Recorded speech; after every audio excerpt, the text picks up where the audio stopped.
اس میں کیا حکمت ہے وضاحت کریں. قرآن مجید میں بہت زیادہ یتیموں پر زور دیا گیا ہے کہ یتیم کا مال نہ کھاؤ، یتیم کی دیکھ بھال کرو. مگر دیکھا جائے تو جن بچوں کی ماں مر جاتی ہے وہ زیادہ دربدر ہو جاتے ہیں، لیکن اگر باپ فوت ہو جائے تو ماں ہو تو بھی بچوں کو اتنا احساس نہیں ہوتا. نہیں، اس میں ہوتا یہ کہ بعض اوقات بیوہ عورت بھی ساتھ پس جاتی ہے اور یتیم بچے بھی، اور عورت اتنا زیادہ دفاع نہیں کر پاتی. تو اس لیے باپ جو ہوتا ہے اگر وہ موجود ہو، یعنی پرورش کے اعتبار سے تو ماں کافی ہوتی ہے، لیکن بہت سے قانونی حقوق لینے میں بعض اوقات ماں کچھ بھی نہیں کر پاتی. یعنی اس سینس میں سوچے کہ باپ اگر مال چھوڑ کے مر گیا ہے تو ماں جائیداد میں اپنا اور یتیم بچوں کا حصہ لینے کے لیے بسا اوقات سٹینڈ نہیں لے سکتی اپنے دیوروں کا یا اور جو لوگ ہیں. لیکن اگر عورت فوت ہو گئی ہے اور اس کے مقابلے میں شوہر زندہ ہے تو ایک مرد جو ہے وہ قانونی حقوق اپنے لیے لے لیتا ہے اور بچوں کے لیے بھی لے لیتا ہے. تو اس سینس میں یہاں بات ہو رہی ہے. وَإِن يَتَفَرَّقَا يُغْنِ اللَّهُ كُلًّا مِّن سَعَتِهِ، اگر وہ دونوں الگ الگ ہو جائیں غنی کر دے گا اللہ ہر ایک کو اپنی وسعت سے. اس آیت میں یہ سمجھ نہیں آئی کہ دونوں الگ الگ ہو جائیں، یعنی دونوں بیویاں یا میاں بیوی الگ الگ ہو جائیں. ذرا نکالیں آیت تو آپ کو پتہ چلے. آیت 130. ان کا شبہ درست ہے کیونکہ اس سے پہلے دو بیویوں کی بات بھی ہوئی ہے، بین النساء کی بات، اگرچہ صرف دو کی نہیں، دو سے زائد کی بھی ہو سکتی ہے، لیکن یتفرقا میں ذرا سا احتمال ہے. یہاں مراد شوہر اور بیوی ہیں. یہ دراصل حل بتایا جا رہا ہے. حل نمبر 3 ہے ایک مسئلے کا، اور وہ مسئلہ کیا تھا؟ عورت اپنے شوہر سے ڈرتی ہو، کس چیز سے؟ نشوزن او اعراضن، نشوز اور اعراض کی وجہ سے. نشوز کیا ہوتا ہے؟ بد دماغی، سرکشی، یعنی اس کی سختی اور ایسا رویہ. اور اعراض کا معنی کیا ہے؟ بے رخی، یعنی اس کی توجہ کا نہ ہونا. اس کی وجہ کیا ہو سکتی ہے توجہ کے نہ ہونے کی؟ کوئی دوسری عورت. جی ہاں، خواہ وہ اس کی بیوی ہے یا کوئی اور، اس کی طرف توجہ زیادہ ہے اور بیوی کی طرف توجہ کم ہے. آپ ذرا نکالیں نا اس کو، یہ بڑا کامن مسئلہ ہے، اس لیے اس آیت کو سمجھنا بہت ضروری ہے. کیونکہ میں نے بتایا تھا، شاید آپ لوگوں نے غور نہیں کیا کہ تیسرا حل یہ ہے. بتایا تھا نا.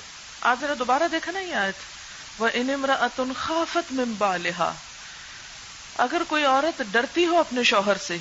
یہاں تو اس کا مطلب صرف اتنا ہے. تو ڈر کی دو وجوہات آگے بتائی گئی ہیں. اب دیکھیں مقاصد نکاح کیا ہیں. مقاصد نکاح پتہ ہے آپ کو؟ سورۃ الشورى کی ایک آیت ہے جس میں اللہ تعالیٰ مقاصد نکاح بیان کرتے ہوئے فرماتے ہیں کہ وَجَعَلَ بَيْنَكُمْ مَوَدَّةً وَرَحْمَةً، اور اس سے پہلے لِتَسْكُنُوا إِلَيْهَا. 3 ہیں مقاصد نکاح اس آیت کی روح سے. اور صرف یہ 3 نہیں ہیں، اور بھی ہیں. مثلا نسل انسانی کی پیدائش اور پرورش، وہ پیچھے سورۃ البقرہ میں آپ پڑھ چکے ہیں. تو مقاصد نکاح جو ہیں اس میں نمبر 1 لِتَسْكُنُوا إِلَيْهَا، تاکہ تم اس سے سکون پاؤ، اور الیہا دونوں کے لیے ہے. وَجَعَلَ بَيْنَكُمْ مَوَدَّةً محبت، وَرَحْمَةً اور رحمت و شفقت، یعنی ان 3 چیزوں کا حصول. اور اس کے علاوہ سورۃ البقرہ سے کیا پتہ چلتا ہے؟ نسل انسانی کی پیدائش و پرورش، تخلیق اور اس کی بقا. اور ان میں اعتدال ضروری ہے. صرف بقا بھی مقصد نہ ہو اور صرف لِتَسْكُنُوا إِلَيْهَا بھی مقصد نہ ہو، بلکہ باہم ان کا امتزاج ہو. اب آپ دیکھیں کہ یہ اسی وقت ممکن ہو سکتا ہے جب کہ باہم ایک دوسرے سے ان کی بہتر کمیونیکیشن ہو، ایک تعلق ہو. لیکن اگر کوئی شوہر 2 رویے اختیار کرے، نشوز اور اعراض کا، اور اسی طرح پیچھے کی آیت میں عورتوں کی طرف اشارہ تھا کہ وَاللَّاتِي تَخَافُونَ نُشُوزَهُنَّ، وہاں عورتوں کے نشوز کی بات تھی، یہاں مردوں کے نشوز کی بات ہے. اچھا، دونوں میں آپ دیکھیں گے کہ خوف کی بات کی گئی ہے. ہے یا نہیں؟ یہ نہیں کہا گیا واللتی نشزت یا واللاتی تنشزن، وہ جو نشوز کرتی ہیں، بلکہ کیا کہا گیا واللاتی تخافون نشوزہن، وہ جن کے نشوز سے تم ڈرتے ہو. اور یہاں بھی وَإِنِ امرأة خافت من بالها نشوزا، یہ کیوں کہا تم ڈرتے ہو یا خوف رکھتے ہو یا وہ ڈرتی ہے؟ ڈر کی بات بیچ میں کہاں سے آ گئی؟ ہم تو اس کا ترجمہ یوں فرما رہے ہیں نا کہ اگر کوئی عورت بد دماغ ہو یا شوہر بد دماغ ہو، یہاں ڈائریکٹ وہ نہیں کہا گیا بلکہ ڈر کی بات کی گئی. صرف خوف ہے اور ابھی عمل میں کچھ نہیں آیا تو اتنے بڑے سٹیپ لے لیں گے؟ تو پہلے سے ہی ہم بندوبست کر لیں، الگ ہو جائیں. ہاں، آپ دیکھیں کہ جب ایک دفعہ کوئی پٹ جاتا ہے، یعنی شوہر مارتا ہے بیوی کو مثلا، یا اپنے رویے سے ایسا کچھ ظاہر کرتا ہے کہ انسان ہر وقت ایک خوف کا شکار ہے کہ معلوم نہیں کس چیز سے میری شامت آ جائے گی، اور اس خوف سے اور کام خراب ہوتے ہیں. اچھا، یہ خوف مثلا ایک شخص کا نارمل رویہ ہے یا تھوڑا بہت اس میں کھچاؤ ہے تو بھی انسان کو ایک عدم اعتمادی ہوتی ہے، یعنی جس میں آپ ٹرسٹ نہیں کر پا رہے. لیکن ایک چیز ہے جو وہ ثابت کر چکا ہے، یعنی مار چکا ہے بیوی کو یا ہیبیچول ہے، تو اس میں ہر وقت بیوی کے سر پہ تلوار لٹک رہی ہے کہ اب معلوم نہیں کس چیز پہ اس کا مزاج بگڑ جائے، اب معلوم نہیں کس چیز پہ شامت آ جائے. تو وہ ایک مستقل ایک ایسا رویہ ہے. ہاں، تو اس میں دونوں چیزیں آ جاتی ہیں. یعنی اس کا یہ معنی نہیں ہے صرف کہ ابھی کچھ ہوا نہیں اور تمہیں صرف شک پڑ گیا اور تم اس شک کی وجہ سے اتنے بڑے بڑے قدم اٹھا لو. نہیں، وہ ایسا کر رہا ہے یا کر رہی ہے اور پھر تمہیں اس سے یہ خطرہ لاحق رہتا ہے، یعنی کنٹینیوس ہے انسیکیورٹی کی جو فیلنگ ہے، اور وہ عمل سے اس کا ثبوت فراہم کر رہا ہے. وَإِنِ امْرَأَةٌ خَافَتْ مِنْ بَالِهَا نُشُوزًا أَوْ إِعْرَاضًا فَلَا جُنَاحَ عَلَيْهِمَا أَنْ يُصْلِحَا. یصلحا کا یہاں ترجمہ میں ویسے تو آپ صلح کر لیں لکھیں گے، لیکن اگر بریکٹ میں لکھ لیں باہم سمجھوتا کر لیں، یعنی ایک دوسرے کو سمجھا لیں، سمجھوتا کر لیں، اصلاح کر لیں. تو سب سے پہلے یہ ہے کہ اصلاح کی بات کی گئی. کیوں؟ اس لیے کہ ایک خاندان کا ٹوٹنا صرف ایک خاندان کا ٹوٹنا نہیں ہوتا، بلکہ دو اور خاندان بھی متاثر ہوتے ہیں. مثلا جب ایک عورت اور مرد کے درمیان باہم تفریق ہوتی ہے، طلاق ہوتی ہے، تو اس سے کتنے گھر متاثر ہوتے ہیں. مثلا اگر 100 عورتوں کو طلاق ہوئی، مثلا کل اخبار میں تھا کہ لاہور میں پچھلے 4 سال میں 8,000 طلاقیں رجسٹر کی گئی. اچھا، تو میں یہ سوچ رہی تھی کہ 8,000 طلاقیں رجسٹر کرنے کا مطلب کیا ہے؟ 16,000 گھرانے متاثر ہوں گے. کس طرح؟ سسرال اور میکے دونوں متاثر ہوتے ہیں نا، 2 افراد کے ساتھ 2 گھر متاثر ہوتے ہیں. تو جس شہر کے اندر 16,000 گھر لڑائی جھگڑے فساد اور معلوم نہیں کس کس چیز کا شکار ہو، اور یہ تو صرف رجسٹرڈ طلاقوں کی بات ہو رہی. بہت سی طلاقیں تو ہمارے ہاں رجسٹر ہی نہیں ہوتی، عورتیں روٹ روٹ کے ساری زندگی بیٹھی رہتی ہیں، نہ طلاق ہوتی ہے اور نہ ہی کچھ اور. تو آپ دیکھیں کہ اسلام نے معاشرتی زندگی پر اور معاشرتی زندگی کی اصلاح پر بہت زور دیا ہے. اور جب ایک گھر ٹوٹتا ہے تو ایک گھر وہ تو ٹوٹتا ہی ہے، 2 اور بھی متاثر ہوتے ہیں، تو 3 ہو گئے نا. ایک طلاق سے گویا 3 گھر تباہ ہوئے، یعنی 3 سے آپ ملٹیپلائی اس کو کر لیں. اس لیے سب سے پہلے کیا حل دیا گیا؟ فلا جناح علیہما ان یصلحا بینہما، کہ آپس میں صلح کر لیں، اتفاق سے رہیں. والصلح خیر، صلح بہتر ہے لیکن آسان نہیں. کیوں؟ وَأُحْضِرَتِ الْأَنفُسُ الشُّحَّ، دلوں میں بخل بھر دیا گیا ہے، خود غرضی ہے. اور یہ خود غرضی کیا ہوتی ہے؟ شح، حرص کو کہتے ہیں نا. شح کا ترجمہ کیا ہے؟ بخل. اور صرف بخل نہیں بلکہ حرص. 2 لوگوں کا جو باہم اختلاف ہوتا ہے اس کی بنیاد کیا ہوتی ہے؟ سیکریفائس کا نہ ہونا، حرص کا ہونا، لالچ. کس بات کا لالچ؟ کہ میرے حقوق پورے ہوں، مجھ کو آرام ملے، سب خوشیاں سمیٹنا میرا حق ہے. ٹھیک. اچھا، وَإِن تُحْسِنُوا، اس کا حل بتایا گیا کہ کیا کرنا ہوگا تم کو. وَإِن تُحْسِنُوا، احسان سے پیش آؤ. احسان کیا ہوتا ہے؟ عدل سے ایک درجہ بڑھ کر. عدل کیا ہوتا ہے؟ جیسا کوئی آپ کے ساتھ کرے آپ بھی ویسا ہی کریں. احسان کیا ہے؟ کہ اگر کوئی آپ کے ساتھ اچھا نہیں کر رہا تو آپ اس کے ساتھ اچھا کریں. یہ حل بتایا جا رہا ہے کہ شوہر اور بیوی اگر ایک دوسرے کی بد اخلاقی سے ڈرتے ہیں تو اس ڈر کو نکال کر ایک شخص بریولی آگے بڑھے اور احسان کا رویہ اختیار کرے. اچھا، احسان ہم کیوں نہیں آگے بڑھتے کسی کو منانے میں یا کسی کی منت کرنے میں؟ کہ ڈرتے ہیں پتہ نہیں دوسرا کیا کرے ہمارے ساتھ، وہ نہیں مانے گا. انا کی بات بھی ہوتی. تو فرمایا کہ احسان جو ہے یہ عدل سے بڑھ کر، یعنی صرف یہ نہ سوچو کہ اس نے یہ کیا میں نے اس لیے یہ کیا، اس نے بھی تو یہ کیا تھا نا. ٹھیک ہے، آپ بالکل درست فرماتے ہیں کہ اس نے غلط کیا تو آپ نے جواب میں ایسے کو تیسا کیا. برابر ہو گئی بات. اس سے کبھی بھی معاشرتی زندگی میں، ازدواجی زندگی میں بہتری ہو نہیں سکتی اگر آپ عدل کی یا ایسے کو تیسے کی بنیاد پر چلیں. احسان کا لفظ حسن سے ہے. کسی بھی چیز میں حسن اس وقت پیدا ہوتا ہے جب آپ اپنے حق کو چھوڑ کر کیا کریں؟ دوسرے کا حق دینے کی کوشش کریں، سیکریفائس کریں، قربانی کریں، دینے والے بنیں. وَتَتَّقُوا، اور یہ احسان کس کے لیے ہوگا؟ احسان جتانے کو نہیں. بسا اوقات اگر ہمیں احسان کرنے کی توفیق بھی ہو جائے تو ہم جتانا شروع کر دیتے ہیں ساتھ ہی، اور گنوانا شروع کر دیتے ہیں. دیکھو فلاں موقع پہ تم نے یہ کیا تھا تو میں نے یہ کیا. عموماً آپ دیکھے ہوں گے کہ جب جھگڑے ہوتے ہیں خاندانوں میں، اصل میں شاید آپ نے اتنے نہ دیکھے ہوں، میرے سامنے لوگ اکثر اپنے بیان کرتے رہتے تو میں غور کرتی رہتی ہوں کہ یہاں کیا وجہ ہے، جھگڑا ختم کیوں نہیں ہو رہا. تو اس میں عموماً احسان اور تقوی کے عدم موجودگی کی وجہ سے جھگڑا ختم نہیں ہوتا. تقوی، اللہ کا ڈر نہیں، اللہ کی خاطر نہیں. احسان کر بھی رہے ہیں تو جتا رہے ہیں، تو جو احسان کر کے جتایا جائے اس کا فائدہ نہیں.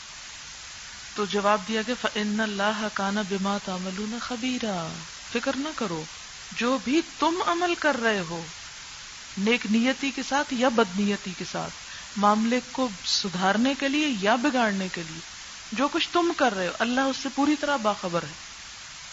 اب یہ کیوں کہہ دیا گیا؟ اس لیے کہ بسا اوقات ایک پارٹی دونوں میں سے ڈومینیٹنگ ہوتی، دوسرے کو دبا جاتی. پارٹی سے مراد شوہر اور بیوی ہیں. یہاں بسا اوقات شوہر سخت ہوتے ہیں، بسا اوقات عورتیں بہت ڈومینیٹنگ ہوتی، چرب زبان ہوتی، سب کچھ کر کے بھی شوہر کو قصوروار ٹھہرا دیتی. اب دنیا کو تو ہم مطمئن کر سکتے ہیں کہ دوسرا شخص ہی سراسر قصوروار ہے، لیکن اللہ کو تو مطمئن نہیں کر سکتا. اسی لیے فرمایا ان تحسنوا وتتقوا، تو یاد رکھو فإن اللہ کان بما تعملون خبیرا، اللہ اس چیز کے ساتھ جو تم عمل کر رہے ہو پوری طرح باخبر ہے کہ تم تعلق کو بنا رہے ہو یا بگاڑ رہے ہو. بنانے میں کس کا ہاتھ ہے اور بگاڑنے میں کس کا ہاتھ ہے. اچھا، اب پیچھے بات ہوئی تھی کہ دو وجوہات ہوتی ہیں تعلقات کے بگاڑ کی. نمبر 1 نشوز اور نمبر 2 اعراض. نشوز کیا ہے؟ شوہر کی بدسلوکی، زیادتی، مار کٹائی تک. ٹھیک ہے نا. نشوز کیا ہے؟ نشوز کا لفظی معنی ہوتا ہے نا اٹھنا، یعنی اپنے آپ کو بڑا سمجھنا اور تکبر کرنا اور بیوی کو دبا کے رکھنا اور سختی کرنا. فرمایا کہ اگر کوئی عورت ڈرتی ہے، ڈرتی سے مراد یہ کہ وہ اس خوف میں مبتلا اور عملاً وہ کر رہا ہے، یہ نہیں کہ صرف اس کا خیال ہے یا وہم ہے کہ یہ کر دے گا، نہیں، اس نے اپنے عمل سے ثابت کر دیا، اس لیے ڈر پڑ گیا. ڈر کب پڑتا ہے؟ کہتے ہیں نا دودھ کا جلا چھاچھ کو بھی پھونک پھونک کر پیتا ہے. اس کا معنی مجھے ویسے کوئی نہیں آتا، لیکن اتنا پتا ہے کہ یہ ایک محاورہ ہے جو ایسے موقعوں پہ استعمال ہوتا ہے دودھ کا جلا کیا ہوتا ہے؟ یعنی دودھ سے منہ جل گیا پیتے ہوئے؟ اچھا یہ مطلب ہے کہ جس شخص کو گرم دودھ پیتے ہوئے زبان جل جائے تو وہ لسی پیتے ہوئے بھی ڈرتا ہے، حالانکہ وہ ٹھنڈی ہوتی ہے. اچھا ٹھیک ہے. تو اب یہ ہے کہ جو عورت دودھ کا جلا ہو، یعنی کھا چکی ہو مار، تو ان میں کرنا کیا چاہیے؟ پھر صلح کرا دینی چاہیے. اچھا اب آپ دیکھیں کہ ایک اور چیز پھر کیا ہے. یہ تو یہ ہے کہ اگر کوئی شوہر مارتا پیٹتا ہے یا سختی کرتا ہے، یا اعراض کب ہوتا ہے؟ بے رخی. بے رخی عموماً اس وقت ہوتی ہے کہ جب وہ کہیں اور اٹکا ہوا ہے تو اس کو اس کی ضرورت ہی نہیں. یعنی بے رخی کی بنیادی وجہ یہی ہوتی ہے نا. جب آپ کی توجہ ایک طرف ہے تو اس کا لازمی نتیجہ کیا ہوگا کہ دوسری طرف رخ نہیں ہے. بے رخ، رخ چہرے کو کہتے ہیں نا. تو ایک وقت میں کیا ہوتا ہے، رخ ایک ہی طرف ہوتا ہے انسان کا، ایک ہی طرف توجہ ہو سکتی ہے. اب ایک عورت ہے وہ اپنے شوہر کی بے رخی سے پریشان ہے کہ شوہر اس کی طرف توجہ نہیں دیتا. اس کی وجوہات کئی ہو سکتی ہیں، جنہیں بنیادی وجہ کیا ہوتی ہے کہ اگر ایک شوہر کی ایک سے زائد بیویاں ہیں، ایک سے زائد بیویوں کی وجہ سے، یا کوئی اور وجہ ہے جو اس بیچاری کو پتہ نہیں ہے. اب کیا کرے؟ بہت سی عورتیں یہ شکایت کرتی کہ ہمارے شوہر کسی اور لڑکی میں انوالو ہیں، کسی اور عورت میں انوالو ہیں، اور اس کی وجہ سے وہ گھر پہ بالکل توجہ نہیں دیتے. یہ شکایت ہمارے معاشرے میں بہت عام ہو چکی ہے، اور جتنا جتنا معاشرے میں یعنی مکس کلچر رواج پا رہا ہے اتنا ہی یہ شر زیادہ پھیل رہا ہے. اب وہ کیا کرے؟ اس سے طلاق لے لے. کیا اس بنیاد پر طلاق مل جائے گی اس کو؟ وہ خود تو نہیں دے گا، وہ دینا ہی نہیں چاہتا، وہ تو ستانا چاہتا ہے. یہ کوئی اور وجہ ہے. اب اگر ایک عورت قاضی سے جا کے یہ کہتی ہے یہ شوہر میرے حقوق پورے نہیں کر رہا اس لیے میں اس کے ساتھ نہیں رہنا چاہتی، تو وہ دیکھے گا کیا کیا حقوق نہیں پورے کر رہا، نان نفقہ دے رہا ہے یا نہیں، اور وہ ساری تحقیق کرے گا. اگر وہ نان نفقہ نہیں دے رہا، کوئی خرچ نہیں اٹھا رہا، تو کورٹ اس کو پابند کرے گی کہ وہ ایسا کرے. اور اگر وہ نہیں کرتا تو پھر اس صورت میں کیا وہ خلا لے سکتی ہے یا نہیں؟ تو اس کا حال آگے بتایا جا رہا ہے کہ اس صورت میں بھی کہ شوہر بے رخی کر رہا ہے تو کیا کرے؟ گھر بنا کے ہی رکھے، کیونکہ ازدواجی زندگی میں سب کچھ صرف شوہر کی توجہ ہی نہیں ہوتی، اور بھی بہت سارے فیکٹرز ہوتے ہیں. وَالصُّلْحُ خَيْرٌ وَأُحْضِرَتِ الْأَنفُسُ الشُّحَّ. لیکن انسان بڑا ہی بخیل ہے، خود غرض ہے. وہ کیا کہتا ہے کہ اگر وہ میری طرف توجہ نہیں دیتا تو میں بھی اس کا حق ادا نہیں کر سکتی. اس طرح عموماً شوہر اور بیوی کے درمیان اکٹھے رہتے ہوئے بھی ایک بہت بڑی خلیج حائل ہو جاتی جو آگے جا کے بہت جھگڑوں کا سبب بنتی. جب شوہر بیوی کی ایکسپیکٹیشنز پر پورا نہیں اترتا تو بیوی بھی اس کے حقوق دینے سے کتراتی. وہ نشوز برتتا ہے تو یہ بھی جواباً میں نشوز دکھاتی ہے، اس کا حق نہیں دیتی اس کو.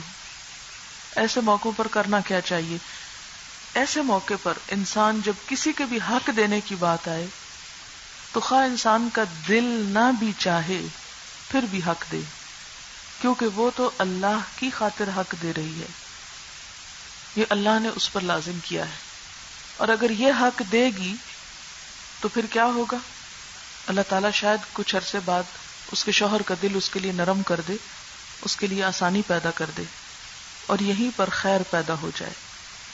یہ نہیں کہا کہ فوراً ہی طلاق کے جھٹکے سے الگ ہو جاؤ یا لڑکی روٹھ کر والدین کے گھر چلی جائے، کیونکہ ایک گھر کا ٹوٹنا بہت بڑے فساد کا پیش خیمہ ہو جاتا ہے.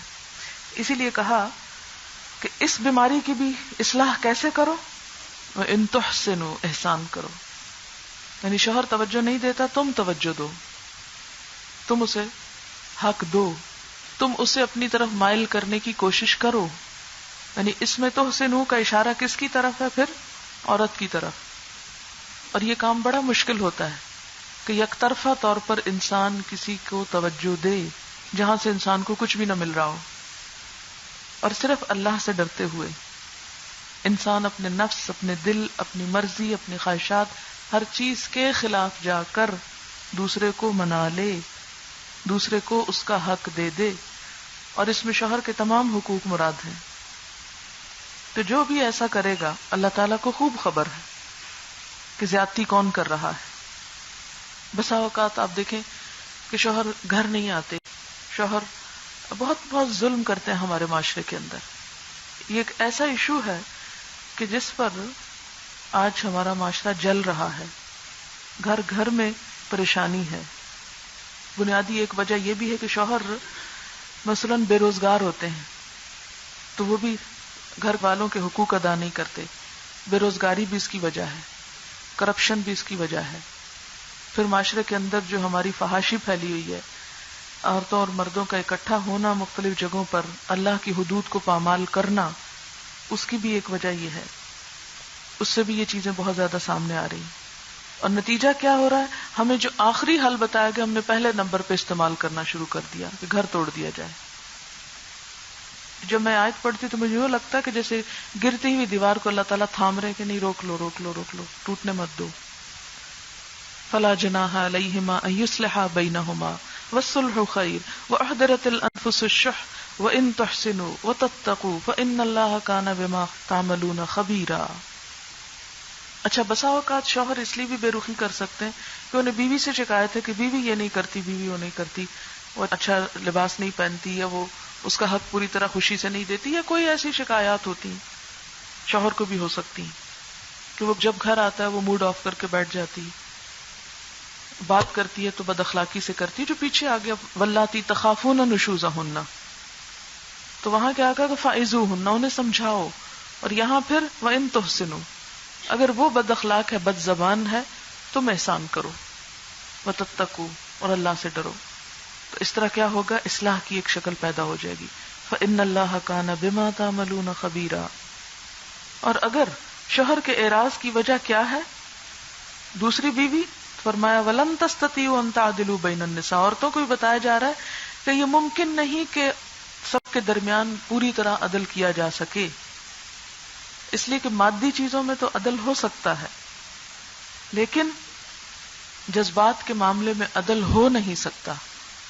آپ کسی شخص کو جبرن چاہ نہیں سکتے، یا جس کو چاہتے ہیں جبرن اپنے دل سے نکال نہیں سکتے، جبکہ وہ معاملہ گھر کے اندر ہو.